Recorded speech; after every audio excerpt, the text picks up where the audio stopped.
Telangana core urban region వైపు అడుగులు మరింత వేగంగా పడుతున్నాయి. ఇటీవలే 27 మున్సిపాలిటీలు, కార్పొరేషన్లను జీహెచ్ఎంసీ పరిధిలోకి తెచ్చిన ప్రభుత్వం హైదరాబాద్ను మరింత అభివృద్ధి పథంలో తీసుకువెళ్లడానికి ప్రణాళికలు రచిస్తోంది. ఢిల్లీ తరహాలో శాంతి భద్రతలు కల్పించడానికి చర్యలు తీసుకుంటోంది.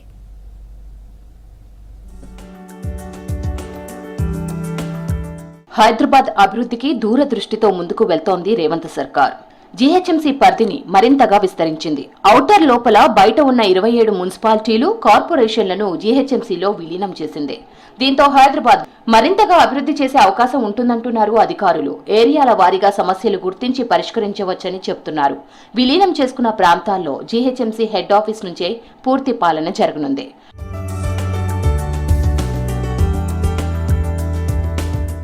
రాబోయే రోజుల్లో హైదరాబాద్ ను తెలంగాణ కోర్ అర్బన్ రీజియన్ గా మార్చే అవకాశాలు ఉన్నాయని సమాచారం.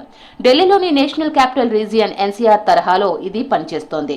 తెలంగాణ కోర్ అర్బన్ రీజియన్ కోసం ప్రత్యేక మాస్టర్ ప్లాన్ తయారు చేసే పనిలో పడింది రాష్ట్ర ప్రభుత్వం. ఇందులో భాగంగా రోడ్ల విస్తరణ, డ్రైనేజ్ వ్యవస్థ, నీటి వనరుల సంరక్షణ వంటివి మెరుగుపడనున్నాయి.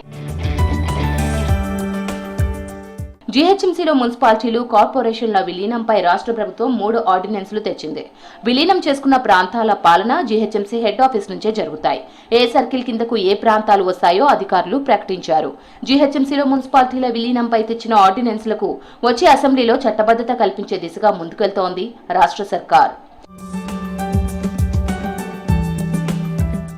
గ్రేటర్ పరిధిని మరింత విస్తరించడంతో పాటు శాంతి భద్రతలను మరింతగా కట్టుదిట్టం చేసేందుకు చర్యలు తీసుకుంటోంది రాష్ట్ర ప్రభుత్వం. రానున్న రోజుల్లో హైదరాబాద్ రూపురేఖలు మార్చే దిశగా ముందుకెళ్తోంది.